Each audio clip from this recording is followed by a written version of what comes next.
Merci d'être présent ce soir. Donc effectivement, je vais vous présenter quelques réflexions qui sont liées à un essai que je viens de faire paraître qui s'appelle « Apprendre à faire l'amour ». Et pour la petite histoire, le titre « Apprendre à faire l'amour » est un détournement d'une des phrases les plus célèbres ou d'une des formules les plus célèbres de l'histoire de la philosophie qu'on trouve dans le Phédon de Platon, où Socrate explique que philosopher, c'est apprendre à mourir. Bon, on peut jeter sur cette phrase un œil un peu sarcastique et se dire que apprendre à mourir, certes, pourquoi pas, mais on peut aussi peut-être donner à la philosophie des objectifs ou une vocation moins morbide. On a peut-être le temps d'apprendre à mourir. Et d'ici là, il serait intéressant de s'intéresser, de se pencher philosophiquement sur les moments les plus heureux de l'existence, les moments de plaisir, et pourquoi la philosophie ne nous apprendrait-elle pas à faire l'amour ? Au fond, c'est la question que je me suis posée, et je vais vous proposer un parcours autour de cette question. Mon ouvrage ou ma démarche s'inscrit dans une tradition littéraire et philosophique qui est la tradition des arts érotiques. La tradition des arts érotiques est différente de la sexologie. Vous verrez que la manière dont je vais parler de l'acte amoureux est assez différente de celle de la sexologie. Et cette tradition est ancienne. Le texte le plus connu, sans doute, pour notre tradition occidentale, c'est L'Art d'aimer d'Ovide, qui a été publié en l'an 1 de notre ère. Et en Chine, on sait qu'un corpus de textes s'agrège dès le IIIe siècle avant Jésus-Christ, qui sont les textes taoïstes, bien antérieurs de 6 siècles au moins, au Kama Sutra, dont j'aurai à reparler. Mais ces arts érotiques anciens ont été écrits et pensés à des périodes où les relations hommes-femmes, la société en fait tout entière est bien différente de la nôtre. C'est-à-dire que ces arts érotiques sont des lectures qui restent fascinantes pour nous, mais nous ne pouvons guère en faire usage. C'est-à-dire nous pouvons avoir un plaisir littéraire et philosophique ou spéculatif à les lire, mais la portée pratique est faible. Ce que je me suis dit, c'est que si on écrivait un art érotique pour aujourd'hui, dans notre époque au XXIe siècle, où on a à la fois l'influence de la libération sexuelle des années 70 et puis du féminisme, cet art érotique devrait relever un défi qui est de proposer une autre représentation de la sexualité que celle dont nous sommes abreuvés à travers la pornographie, les sites porno, et en même temps de ne pas être moralisateur, de ne pas être bégueule. Donc c'est un peu le défi d'un art érotique pour le XXIe siècle, échapper à la représentation dominante de la sexualité à travers la pornographie, sans tomber dans le camp de la morale. Est-ce qu'on peut faire ça ? C'est ce que je vais essayer d'esquisser ce soir. Je vais vous livrer quelques traits de l'art érotique que j'ai essayé d'imaginer. Je vais vous le qualifier, vous donner quelques pistes, et puis on aura un temps d'échange. Donc je vais parler 40-45 minutes, et ensuite j'espère que les questions seront nombreuses et m'inviteront à préciser tel ou tel trait. Mais en fait, le livre et puis ma démarche a vocation à essayer de se demander ce que ce serait que la bonne relation sexuelle ou la bonne relation érotique aujourd'hui.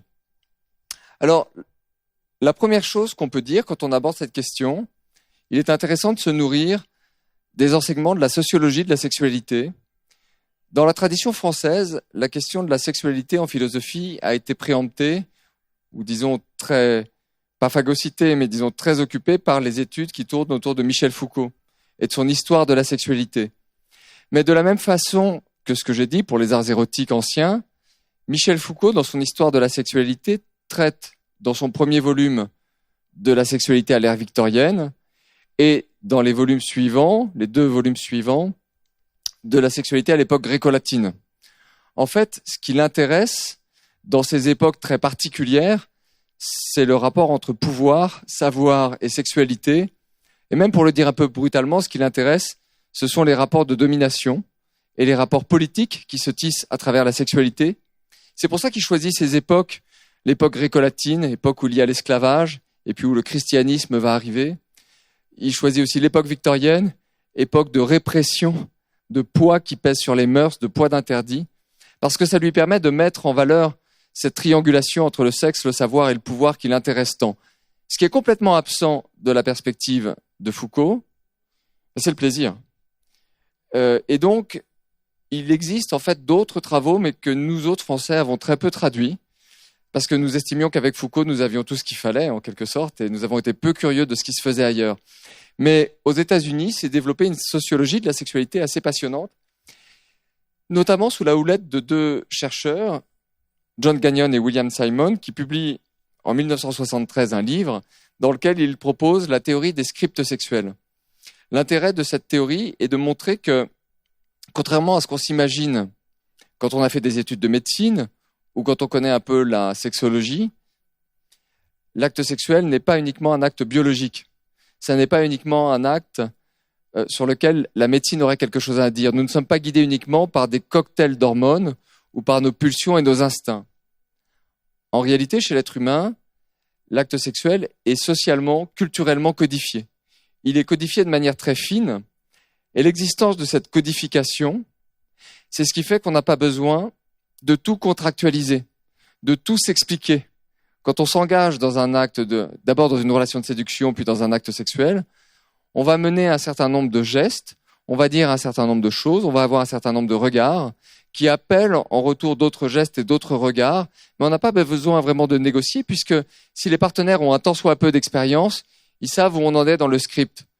Autrement dit, quand le partenaire vous enlève votre t-shirt, vous comprenez que c'est peut-être le moment de commencer à le déshabiller. Certaines caresses appellent les mêmes caresses en retour, et cet échange se fait de manière tacite, et il est en quelque sorte sécurisé par le script, par l'existence d'un script.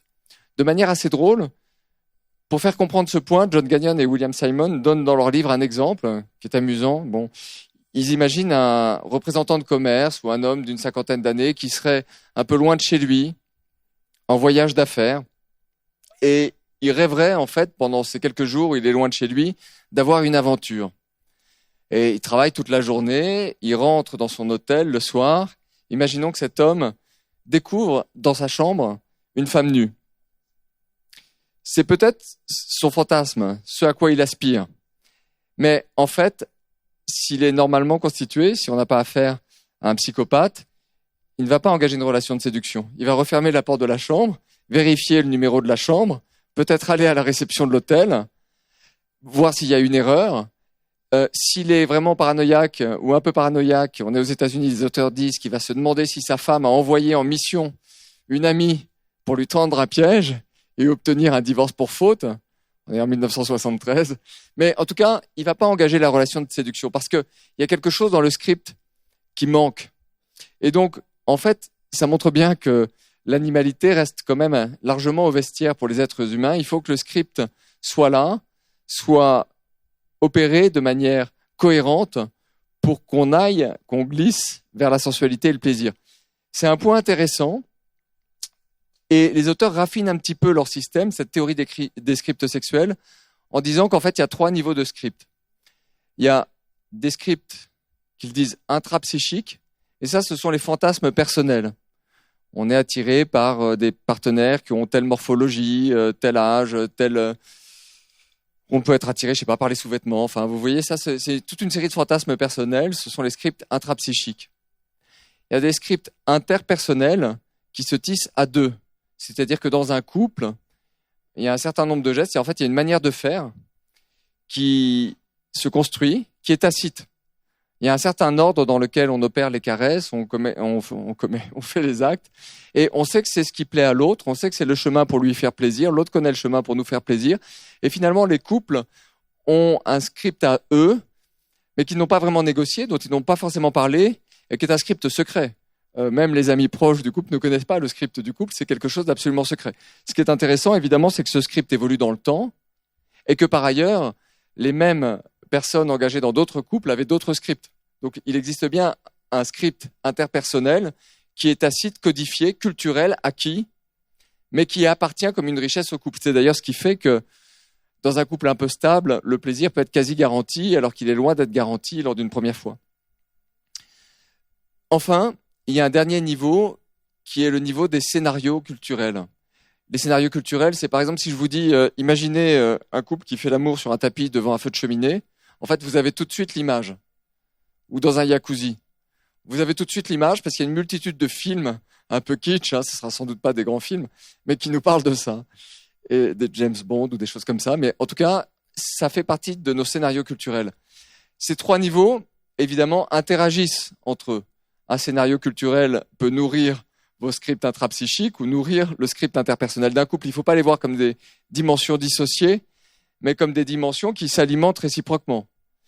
Mais cette théorie est assez passionnante. Elle a mené, enfin ça c'est son noyau dur théorique que je vous ai exposé là, et elle a donné lieu à beaucoup d'expérimentations en sociologie avec des questionnaires sur le terrain, en fait des études, des enquêtes empiriques, notamment tout au long des années 80, puisque ces chercheurs se sont demandé comment les scripts bougeaient à la fois dans la communauté homosexuelle et chez les hétérosexuels pour inclure la protection et le préservatif. Quel est le mot clé, quelle est la phrase clé, quel est le regard, quel est le geste qui va faire qu'on va se protéger ou pas? Il y a eu énormément de recherches. Donc c'est pour vous dire que cette théorie, elle a l'air d'être simplement spéculative, mais elle est intéressante dans des moments de crise où la sexualité est mise en crise pour comprendre comment la faire évoluer, la faire bouger. Et donc, cette théorie des scripts sexuels explique que, grosso modo, nous faisons tous l'amour de la même façon, dans une époque donnée et dans une unité culturelle donnée. Grosso modo, nous autres occidentaux, très aidés, d'ailleurs, il y a une mondialisation des pratiques à travers les sites porno dont j'ai déjà parlé, mais très aidés par les représentations communes que nous avons, nous faisons à peu près tous l'amour de la même façon. Alors, du coup, le script dominant, et là j'en viens à des hypothèses un peu plus personnelles, mais si vous essayez de visualiser ou de penser à ce que vous feriez avec un partenaire, mettons d'un soir, vous allez probablement opérer un script que moi j'appelle le script Freud porn. C'est un néologisme que j'ai proposé pour dire que ce script-là, ce script hégémonique, ce script dominant, mélange à la fois des éléments qui viennent de la psychanalyse et des éléments qui viennent de la pornographie. Du côté de la psychanalyse, le texte fondateur, ce sont les 3 essais sur la théorie sexuelle de Sigmund Freud qui sont publiés en 1905. Et dans ce texte, Sigmund Freud met en place la notion de cycle sexuel. Il dit qu'en fait, le rapport sexuel considéré comme sain, normal, accompli, est un rapport qui a plusieurs phases. Il y a d'abord les préliminaires. C'est d'ailleurs Freud, et j'y reviendrai, qui propose le concept de préliminaire. Le terme n'existe pas avant lui. Donc il y a les préliminaires, qui sont en gros toutes les caresses hors pénétration, pour Freud. Et ces préliminaires sont tolérés dans le cadre de la théorie freudienne, à condition qu'ils ne servent qu'à l'allumage, qu'à s'échauffer, qu'à débuter l'excitation. Mais il ne faut pas trop s'attarder, parce que si on s'attarde, on entre dans ce qu'il appelle la perversion. En fait, cette notion de préliminaire, les préliminaires se sont dirigés vers des buts sexuels secondaires, dit-il, le but sexuel premier ou principal étant l'éjaculation de l'homme à l'intérieur de la cavité vaginale. C'est son vocabulaire, très lyrique, très romantique.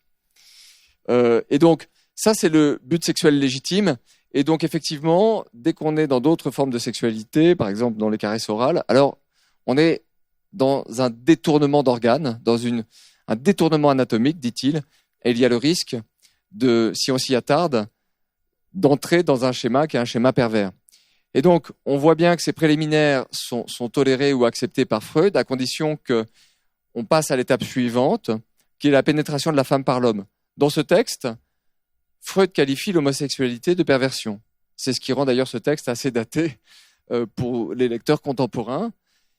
Et donc, cette pénétration s'engage, et là, il doit y avoir gradation d'intensité et de rythme jusqu'à l'éjaculation de l'homme, c'est-à-dire jusqu'au plaisir masculin. Ce qu'on peut dire, c'est que dans ce script, la question du plaisir féminin est à peine développée ou esquissée. Ça n'existe pas. Il y a d'autres problèmes dans ce script. Dans ce script, c'est bien linéaire. C'est-à-dire que chaque étape succède à la suivante, suivant un ordre quasi logique.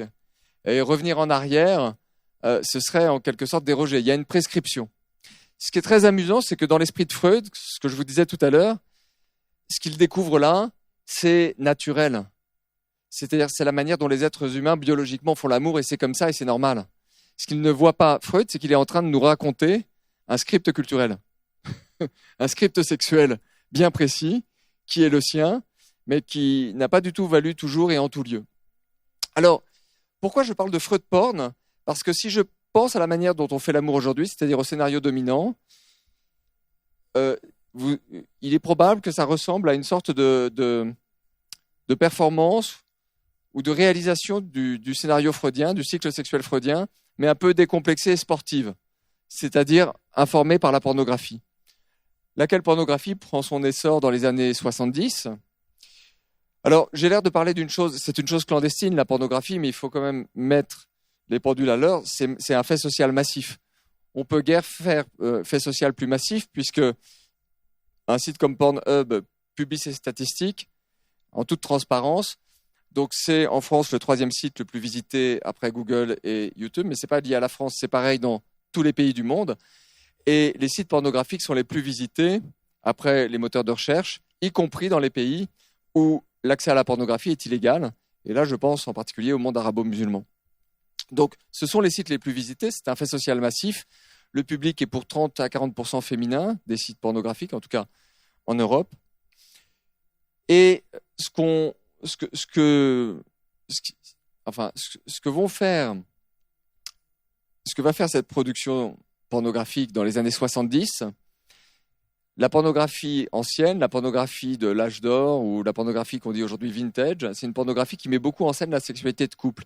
Et on voit bien que passe direct. Alors, je suis pas en train de dire que les acteurs de l'époque et les producteurs de films porno avaient lu Freud. Hein, c'est pas ce que je suis en train de vous raconter.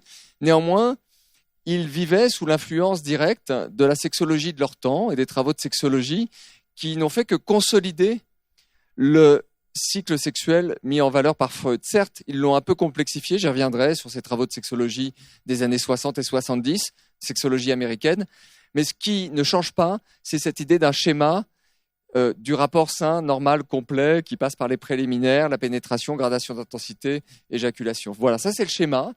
Et en fait, on voit bien que ce schéma, il permet de constituer l'acte sexuel en objet cinématographique. Pourquoi ? Parce que ça ressemble beaucoup au drame aristotélicien. On peut en parler ici à Athènes. C'est-à-dire que dans sa poétique, Aristote définit le drame comme étant la succession de 3 phases. Présentation des personnages, on pourrait dire que ce sont les préliminaires. Nœud de l'intrigue, on pourrait dire que c'est la pénétration. Dénouement, on pourrait dire que c'est l'éjaculation masculine. Vous voyez, ça reproduit le schéma de la dramaturgie aristotélicienne et ça permet de constituer l'acte sexuel en une dramaturgie immédiatement compréhensible par tous. Parce que imaginez maintenant qu'un couple fasse l'amour toute une après-midi et qu'ils aillent et viennent entre la salle de bain, la cuisine, qu'ils se servent un verre de vin, qu'ils discutent, qu'ils reprennent. Vous posez une caméra dans un coin, vous enregistrez. Pour eux deux, c'est fantastique. Pour un spectateur, c'est mortellement ennuyeux. C'est pas possible. Donc en fait, effectivement, le schéma freudien permet de recréer de la dramaturgie là-dedans, d'en faire quelque chose comme un mini-drame. La pornographie a évolué, hein, mais disons qu'à ses origines se crée ce code Freud-porn et il me semble qu'on vit toujours sous l'influence de ce scénario et que c'est donc le scénario dominant. Du coup, si on veut réfléchir à la manière de faire l'amour aujourd'hui, ce qui est le sujet de cette conférence, à mon avis, il est intéressant de se demander comment s'émanciper de ce script Freud-porn dans ce qu'il peut avoir de problématique. Qu'est-ce qu'il a de problématique ? Pas mal de choses. D'abord, je l'ai dit, la question du plaisir féminin en est absente. Et je dirais qu'un jeune garçon qui ferait son éducation sexuelle à travers la pornographie standard qu'il va trouver sur ces sites, il voit quand même des vidéos dans lesquelles les femmes n'ont pas de plaisir. Donc c'est quand même un vrai problème. Autre problème, il y a une intimation, une injonction de performance, puisque effectivement, par la magie du montage, on voit des acteurs absolument infatigables, qui semblent avoir une disponibilité sexuelle absolument plastique et invraisemblable. Et ça, dans le commun de nos vies, ça se passe pas tout à fait comme ça. Et cette injonction à la performance, cette injonction à l'orgasme, ce fait que ce soit linéaire, ce fait qu'il y ait une gradation d'intensité, au fond, on sent qu'on va se mettre dans un carcan et qu'on va pas mal s'ennuyer. Si on s'en tient à ce script Freud-porn. Alors, ce que je vais faire maintenant, c'est que je vais m'attacher à le démantibuler ou à attaquer plusieurs points. Dans l'essai, je prends une trentaine de points. Là, j'en prendrai 4-5, parce que bon, voilà, le temps est limité. Mais je m'attarderai sur 4-5 points que je vais un peu plus commenter. Ça va, c'est clair jusqu'ici ? Oui. Bon. Alors, les préliminaires, j'y reviens un petit peu. Les préliminaires ont une fonction philosophiquement assez intéressante. C'est que c'est le moment où on bascule de la sensorialité dans la sensualité. Le régime sensoriel normal, je faire un tout petit peu de philosophie de la perception sans aller trop loin, mais le régime sensoriel normal, c'est que vous utilisez vos cinq sens communs, encore une distinction d'Aristote, pour vous informer sur votre environnement, pour traverser la rue sans vous faire écraser, ce qui n'est pas toujours facile à Athènes. Non, c'était une blague. mais pour effectivement voir ou entendre si des voitures viennent, pour comprendre s'il y a des dangers.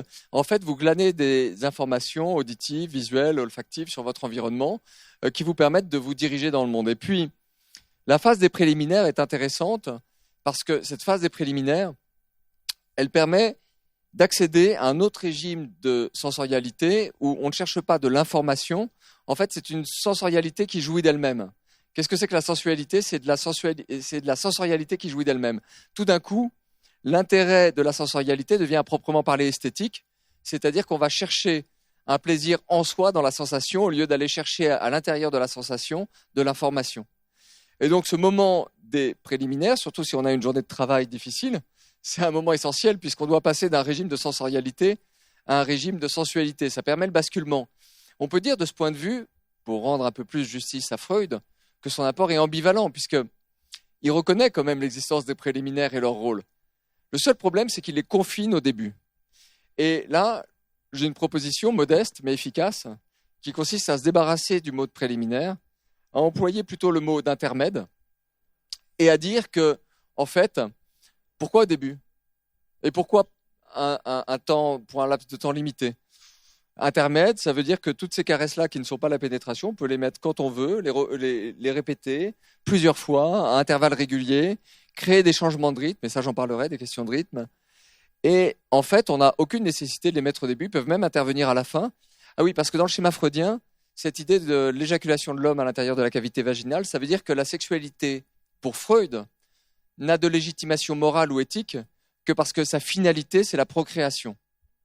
Mais il faut quand même dire une chose, c'est que les êtres humains sur Terre ont 192 milliards de rapports sexuels par an, estiment les géographes. Donc si jamais il y avait un enfant qui naissait à chaque fois, c'est pas d'une crise écologique qu'il faudrait parler. La Terre serait déjà complètement calcinée depuis bien longtemps. Donc la sexualité humaine est totalement déconnectée, décorrélée de la finalité procréative. Elle est inventive, elle est très riche, et en plus, je suis un peu intimidé parce que je parle dans un pays qui est champion du monde. D'après les enquêtes déclaratives, c'est en Grèce qu'on fait le plus l'amour, au monde, pas en Europe, au monde. En effet, les Grecs, quand on leur demande combien de fois ils font l'amour par mois en moyenne, répondent, tous âges confondus, 9 fois. Les Français sont pas loin du podium, ils sont avec les Italiens, les Français et les Italiens sont les marches latérales du podium avec 8,1 et 8,3 ou 8,4 fois. Ce qui n'est pas facile de faire l'amour 8,4 fois par mois. Mais bon, il y a des pratiques de coït interrompu qui peuvent peut-être le permettre. En tout cas, je reviens à ce que je voulais dire. La sexualité humaine n'est pas corrélée à la procréation. Et donc, effectivement, cette idée qu'on doit forcément revenir à ce schéma procréatif, faire comme si on était en train de procréer, ça n'a pas beaucoup de sens. Donc, pour le résumer avec une image qui vaut ce qu'elle vaut, dans la perspective de Freud, on commence le rapport sexuel en visitant des petites routes de campagne pittoresques et sympathiques, ça ce serait les préliminaires, puis on rentre sur l'autoroute de la pénétration jusqu'à destination. Et dans ce que je vous propose, on rentre sur l'autoroute, on en sort, on rentre sur l'autoroute, on en sort, on a vu une colline, un village, quelque chose qu'on veut visiter, on n'est pas obligé de revenir sur l'autoroute. Donc déjà, on se sent un petit peu mieux. On échappe un peu à la prescription du docteur Freud. Mais on peut continuer à démantibuler ou à désarticuler le script Freud-porn en s'interrogeant un peu sur la question du rythme. Là, je reprends à mon compte. Alors, il y a deux choses sur le rythme. Il y a une première chose que je voudrais dire, c'est que la différence entre pornographie et érotisme, c'est une différence qu'on a souvent tendance à appréhender à travers le cinéma. Puisqu'effectivement, c'est pas le même label. On va dire qu'un film est pornographique s'il est interdit au moins de 18 ans, et donc ça veut dire que la vision directe des rapports sexuels ou des parties génitales est possible dans le film, et puis on vous dira qu'il est interdit sinon au moins de 16 ans. Et donc effectivement, du point de vue cinématographique, on établit une distinction qui est visuelle. Mais quand on vit la sexualité à la première personne, cette distinction n'est pas opérante, puisqu'en fait les actes sont les mêmes. Au fond, au cinéma, on s'interroge sur ce qu'on voit. Mais si on vit à la première personne, on vit les mêmes actes. Je vous propose un critère, je ne dis pas qu'il est absolu, pour différencier érotisme et pornographie, c'est que c'est une question de rythme. L'érotisme est lent et la pornographie est rapide. L'érotisme, parce qu'il est lent, permet de distinguer et de détacher ce qu'on appelle en philosophie les kalias, c'est-à-dire les petites perceptions, les perceptions fines, les détails. La pornographie, parce qu'elle est rapide, son régime consisterait plutôt à aller le plus vite possible au stimulus maximal et à le tenir le plus longtemps possible. On sent bien que si on est en régime de rythmique pornographique d'un bout à l'autre, ça va finir en un pilonnage assez monotone. En fait, on va s'embêter. Et donc, il est intéressant de se dire que ces variations de rythme nous permettent aussi de passer d'un registre à l'autre et d'avoir cette liberté. Mais il y a autre chose que je voulais dire sur le rythme. Moi, j'ai été marqué par des analyses qui n'ont rien à voir avec la sexualité, mais qui sont amusantes, d'un philosophe marxiste qui s'appelle Michel Kluskar, qui détestait qui détestait les hippies, en fait. Avant Houellebecq, il avait vu que comment la vague de libération des années 70, avec son hédonisme, allait renforcer le capitalisme, avec qu'elle allait en fait mener au consumérisme, enfin, ce qu'on appelle aujourd'hui, tout ce qu'on reproche aujourd'hui aux boomers. Lui, il l'avait vu dès les années 70, dès la fin des années 70 ou le début des années 80. Donc, il fait des analyses assez profondes de ce qu'il appelle le capitalisme libéral-libertaire. Et il est d'une mauvaise foi totale, mais souvent très drôle à lire. Et notamment, il a des analyses sur la différence entre le rythme du rock et le rythme du jazz. Ce qu'il dit sur le rock, je suis pas certain que ça s'applique au rock. Peut-être que ça s'applique à une partie de la musique électronique, de la techno.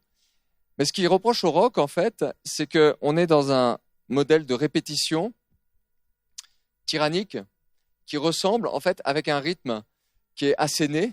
Et ça, peut-être qu'on l'entend plus dans la techno. Quelque chose comme la tyrannie du boom, boom, boom, quoi. Quelque chose de mécanique, exactement comme le rythme des machines sur lesquelles Charlie Chaplin travaille dans les temps modernes, c'est-à-dire des machines d'usine.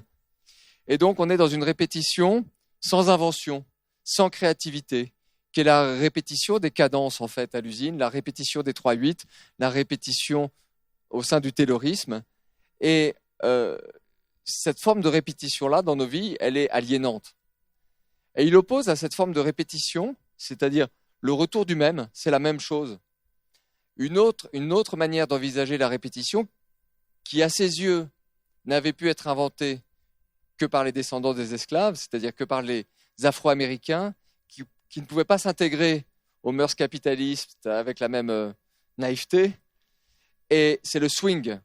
Et le swing, qu'est-ce que c'est? Alors, en solfège, c'est l'idée que dans une musique à pulsation binaire, vous raccourcissez le deuxième intervalle de temps. Mais en fait, philosophiquement, ce qu'on peut dire, alors ce qui est intéressant dans le swing, c'est que pour swinger, vous ne pouvez pas écrire le raccourcissement de l'intervalle sur la partition. Sinon, vous ne swingez pas. C'est du feeling. Vous devez altérer la répétition telle qu'elle est écrite ou commandée par la partition ou par les règles de la musique, mais d'une manière aléatoire et au feeling. Et alors, ce que dit Kluskar là-dessus, c'est que ça, c'est le fait de reconnaître dans le retour du même, qui est la répétition, la médiation de l'autre. D'être à l'écoute de l'autre et de l'altérité, par exemple dans le cas du jazz, de ce qui se passe sur la scène et dans le public, pour justement inviter cette élasticité au sein du mouvement. Alors moi, je me suis amusé à appliquer ces notions-là à la question du va-et-vient, enfin du mouvement vraiment dans l'acte amoureux, et on voit bien qu'il peut y avoir un rythme, je dirais plutôt techno que rock, qui est celui de la répétition ou de la tyrannie du boom-boom. Ça va produire une catastrophe. C'est-à-dire ça va être vraiment nul. Et bon, évidemment, c'est ce qu'on voit principalement sur les sites pornographiques dont je parlais. Et puis, on voit bien qu'il y a un rythme swing où il y a une écoute et il y a une altération de la répétition. Ça ne veut pas dire qu'on ne répète pas, ça veut dire qu'on rend mobile la répétition, on la rend créative. Ce qui est amusant, c'est que j'ai fait lire ce chapitre, je voulais la validation sur ce chapitre musical où je sortais un petit peu de ma zone de confort à quelqu'un qui est chef d'orchestre, musicologue, et qui m'a dit oui, non seulement je valide, mais mon professeur de musique grégorienne me disait déjà, quand sur la partition il y a 2 fois la même note qui se suit, ne joue pas la deuxième note de la même façon que la première. Et ça n'est pas écrit sur la partition. Ben ça, voilà un conseil tout simple qu'on peut avoir en tête, ne joue pas la deuxième note de la même manière que la première. Même s'il y a répétition, c'est une question d'ouverture à l'altérité et à l'aventure. Alors, ça c'est la question du rythme. Autre dimension sur laquelle il y a des choses à dire, c'est la question des changements de position ou des variations de position. Là, je dirais qu'il y a un ouvrage que peu ont lu, faut quand même être honnête, mais dont on a fait des cartes postales, des posters, des mugs, qui rentraient dans la culture populaire, qui est le Kama Sutra. Bon, en fait, le Kama Sutra a été écrit à une date incertaine, à la fin du IIIe siècle après Jésus-Christ, dans le nord de l'Inde. Il ne contient pas seulement les 64 positions qui l'ont rendu célèbre, il comprend des typologies et des classifications pour tout, mais absolument pour tout. Il y a 9 types de baisers, 11 manières d'aller et venir pour l'homme, 6 manières d'enserrer le vagin pour une femme, etc., etc. Et en fait, tout est classé. La taille des organes est classée. Là, il y en a que 3. C'est une combinatoire, c'est une arithmétique. Et c'est vrai que ce qui est amusant, c'est qu'on en a retenu les 64 positions. Il n'y a pas que ça, il y a plein d'autres choses. Mais si certains d'entre vous ont déjà essayé avec un partenaire de regarder une position sur un poster du Kama Sutra et de la reproduire, moi, je sais ce que ça a produit un gag. C'est pas sensuel. C'est-à-dire, on finit par se marrer en fait assez vite. C'est drôle, mais c'est pas sensuel. Ça fonctionne pas. Ça fonctionne pas parce que ça, c'est un peu une sexualité de Playmobil, où c'est un délire arithmétique appliqué à la sexualité. Ça fonctionne pas. D'ailleurs, regardez que quand même cette histoire-là, c'est un peu comme le cycle sexuel freudien dont j'ai parlé tout à l'heure. Ça ressemble un peu à une to-do list. C'est-à-dire, on se dit un peu qu'on pourrait stabiloter ou cocher ce qu'on a fait. Il nous en manque combien sur les 64 ? Enfin, vous voyez, c'est un peu cette idée-là. Et dès qu'on commence à appliquer ce type de to-do list à la sexualité, on crée un univers assez ennuyeux. Alors, ça fonctionne pas pour plusieurs raisons. D'abord parce que nos corps sont en mouvement et en fait, il n'y a pas 64 positions, il y en a une infinité. En fait, c'est un continuum. On a des mots pour certaines positions qu'on prend pendant la journée. Par exemple, si vous pensez à toutes les positions qu'a prises votre corps depuis ce matin, et là je pense pas à mal, en fait, il y a des mots qui qualifient certaines positions, debout, assis, couché, mais en réalité, votre corps a descendu des escaliers, a fait toutes sortes de choses étranges, et tout ça dans une parfaite continuité, dans une parfaite fluidité. L'un des problèmes avec cette mentalité-là, c'est qu'on va avoir une sorte de découpage. On va se dire, tiens, j'ai fait 5 minutes de missionnaire, alors maintenant 5 minutes d'Andromaque. Vous voyez, alors que c'est peut-être ce qui est entre les deux qui est intéressant. C'est le continuum qui est intéressant. C'est l'exploration de ce qu'il y a entre les positions qui est plus intéressant que les positions. Une autre remarque qu'on peut faire, c'est que les seules positions intéressantes, et je reviens à la question des scripts interpersonnels, sont celles qu'on invente à deux, ou qu'on trouve à deux, avec ce qu'on est, avec les fantasmes qu'on a, avec le moment de l'histoire du couple auquel on se trouve. Et donc, le fait d'avoir comme ça des schémas auxquels se conformer, c'est très contre-intuitif et très étrange. Au fond, cette histoire de Kama Sutra, moi, me fait un petit peu penser à cette gravure de Dürer, qui est ironique, où on voit un dessinateur de la Renaissance, c'est dans un livre sur la perspective. Il utilise là une machine qui était, enfin un appareil, un dispositif qui était utilisé par les peintres et les dessinateurs de la Renaissance pour dessiner en perspective. Il y a là une vitre, une fenêtre avec des cases. Il y a une homologie avec les cases qui sont dessinées sur la feuille.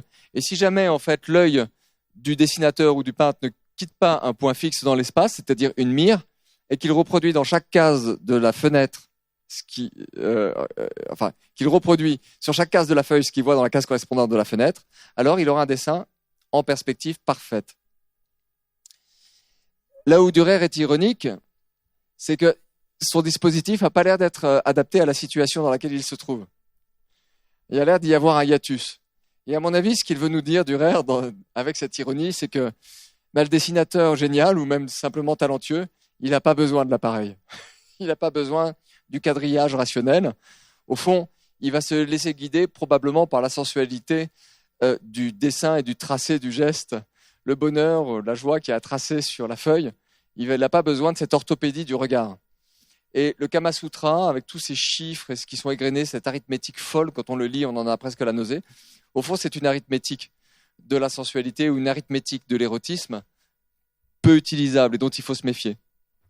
Néanmoins, j'aurais tendance à considérer que les changements de position sont importants et intéressants, mais dans une autre perspective, qui serait plutôt une perspective sceptique, c'est-à-dire l'idée que les sceptiques pensaient que sur tout sujet ou tout problème, par exemple, est-ce qu'on peut vous enseigner à faire l'amour en parlant avec un micro sur une estrade? Et voilà, est-ce qu'on apprend à faire l'amour dans un livre? Voilà une question philosophique intéressante. Ou est-ce qu'on apprend à faire l'amour dans une conférence? Voilà une autre question philosophique intéressante. Sur une question comme celle-là, on peut construire plusieurs raisonnements d'égale force qui disent le contraire.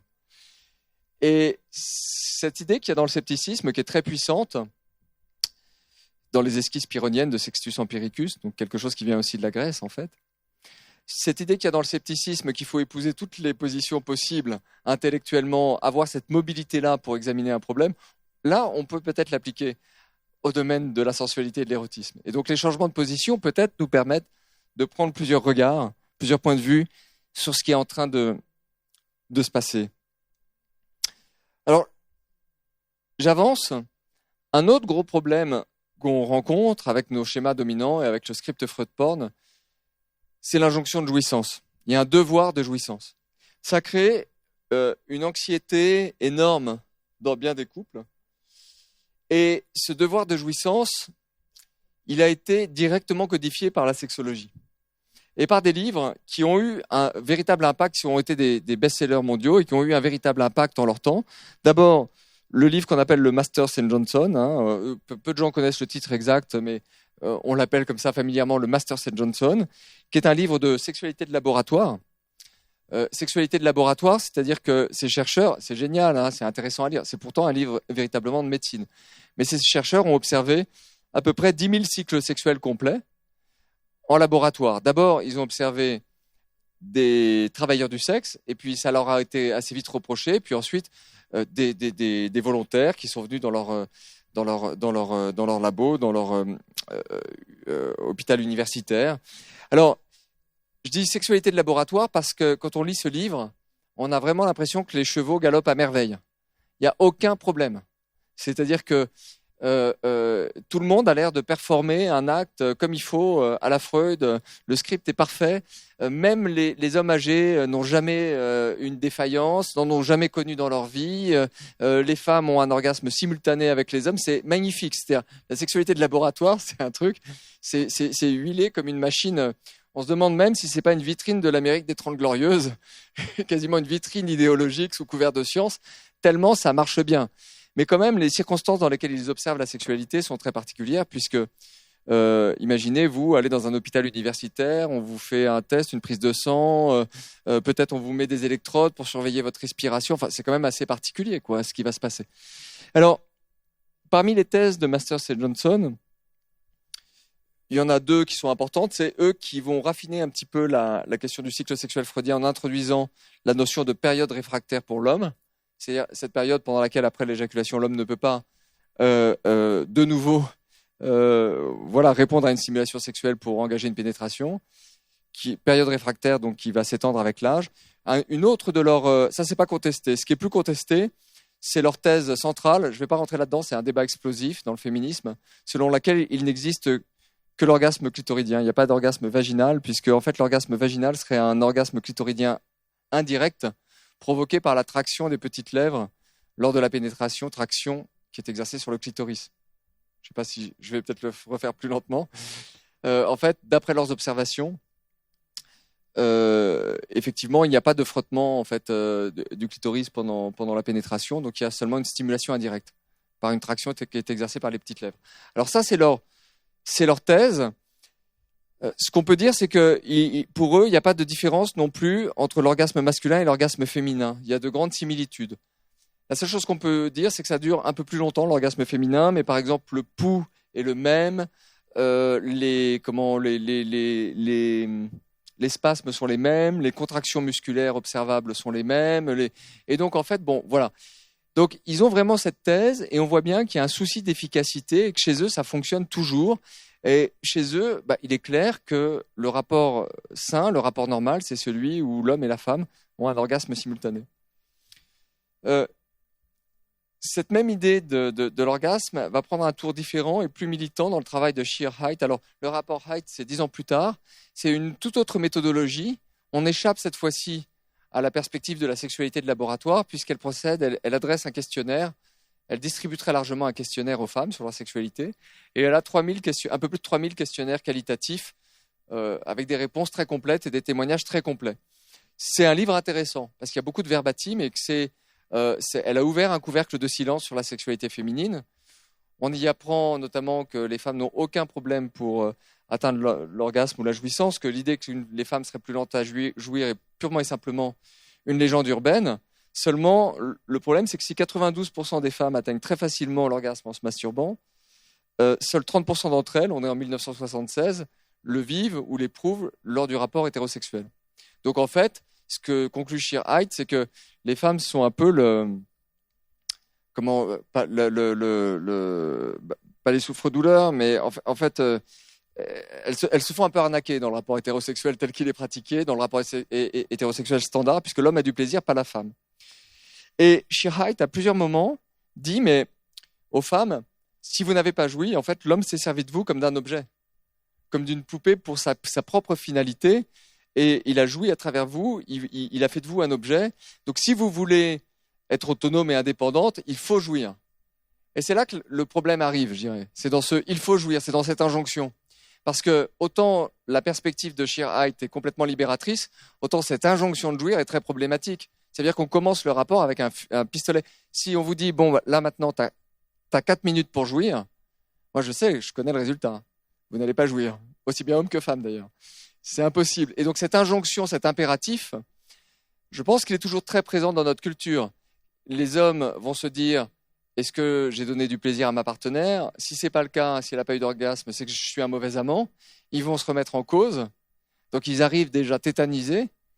Et les femmes de leur côté vont se dire, mais alors, si ça marche pas, c'est qu'il y a peut-être quelque chose de cassé en moi, je suis peut-être différente, faut peut-être que je consulte, ou alors elles vont se dire, mais je vais pas retenir si elles sont amoureuses, je vais pas retenir mon partenaire.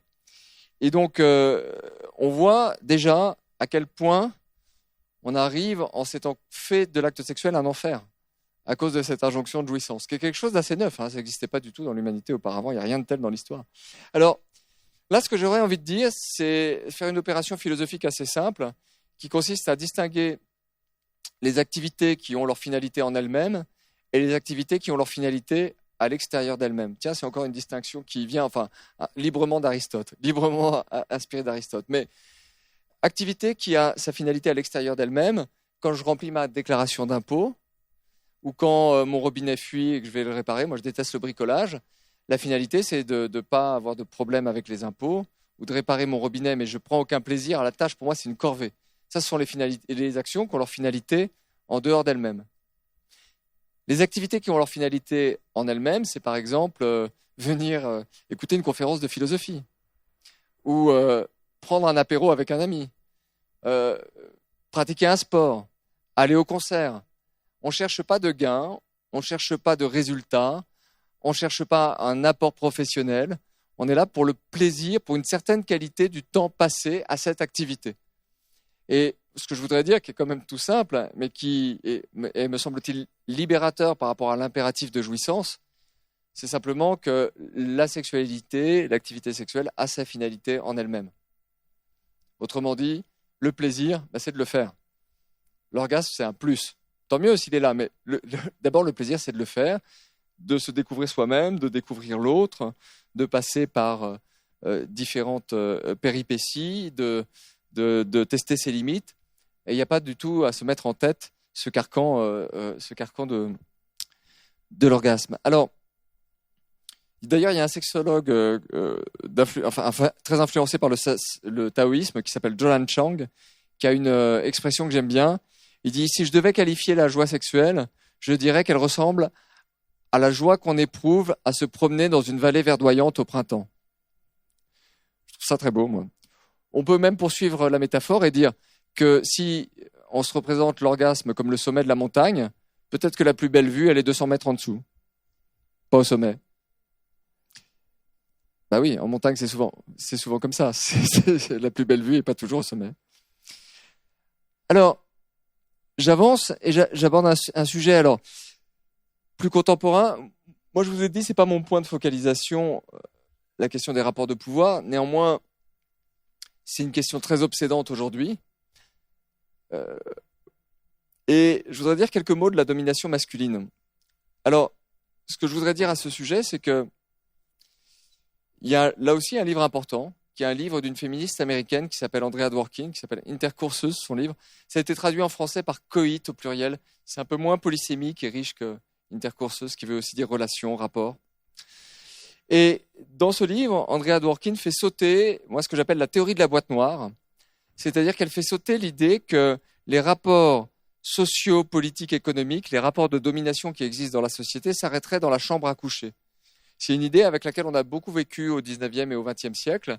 Cette idée qu'au fond, tout d'un coup, en fait, que la sexualité n'était pas domesticable, qu'elle ne faisait pas partie des rapports sociaux normaux, qu'elle était le lieu de la sauvagerie, de la forêt, de l'ailleurs, du non-civilisé. Dans un autre vocabulaire, avec Georges Bataille, c'est le lieu de l'impossible, de l'innommable, de la part maudite, de la transgression. Vous trouvez tout à fait cette représentation de la sexualité comme ailleurs par rapport à la société dans les romans de Philip Roth, par exemple, où les gens se conduisent bien, puis tout d'un coup, dans la chambre, ils ont l'air d'être complètement différents. Et là, on est dans le lieu où il n'y a plus de règles, où tout est permis. Bon. Mais en fait, ça, c'est comme le libéralisme économique, où l'idée de créer des poches de dérégulation. C'est-à-dire, si je vous dis, on va créer un jeu dans lequel, en fait, tous les coups sont permis, ou c'est comme les combats Ultimate Fighting, tous les coups sont permis, ben, c'est un avantage donné au plus fort.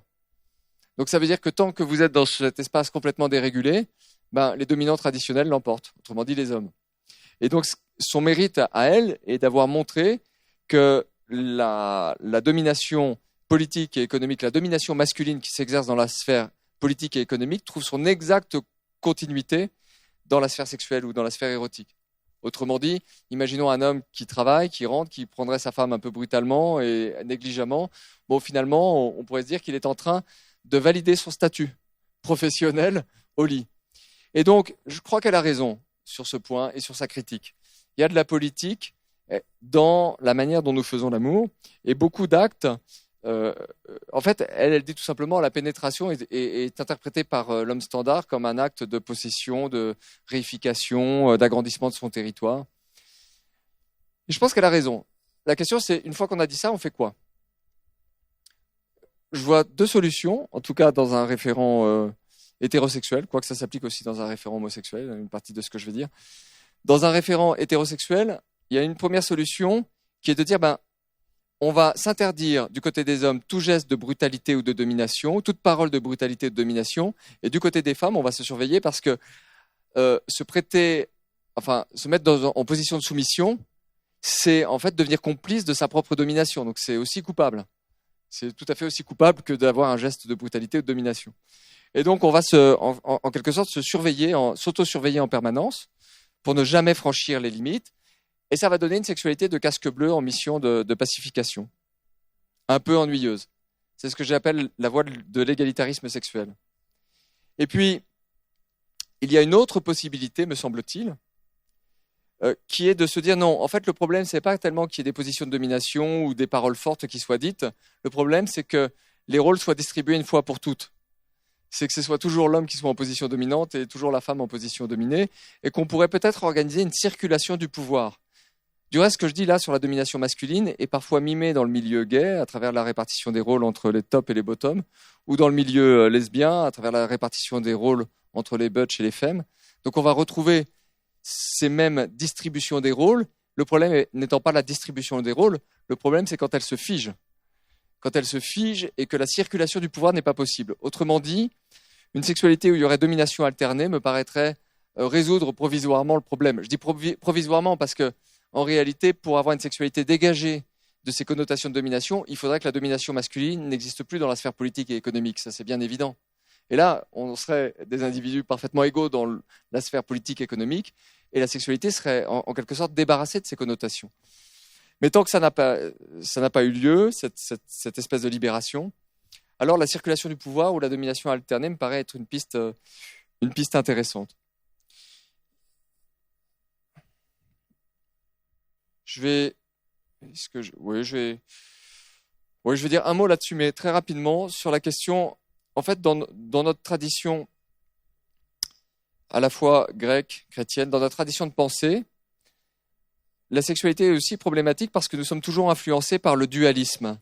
Le dualisme, qu'est-ce que c'est? C'est l'idée qu'un être humain est fait d'un corps et d'une âme, de deux substances en fait, d'une substance corporelle qui est vouée au vieillissement, qui subit des turpitudes, des maladies, la digestion, etc., qui se désagrège, et puis d'une substance éternelle, immortelle, qui serait l'âme. Et si vous êtes dualiste, en fait, vous pouvez ne pas croire au dualisme, mais le dualisme continue à nous influencer. Si vous êtes dualiste, la sexualité est forcément un problème, puisque ça veut dire que, en fait, vous faites de l'autre une chose, et c'est un reproche qu'on a parfois. Il n'y a que mon corps qui t'intéresse. Tu t'intéresses à moi que pour ça. Ça veut dire que tu fais de moi un objet. Inversement, soi-même, on se dit qu'on déchoit en quelque sorte de sa nature spirituelle ou de son âme, qu'on laisse sa conscience au vestiaire, puisqu'on devient corps ou on devient bête dans la sexualité. Donc on va en éprouver du dégoût ou de la honte. Et donc on voit bien que le dualisme, il nous emmène dans une représentation de la sexualité qui est problématique pour l'autre et pour soi-même.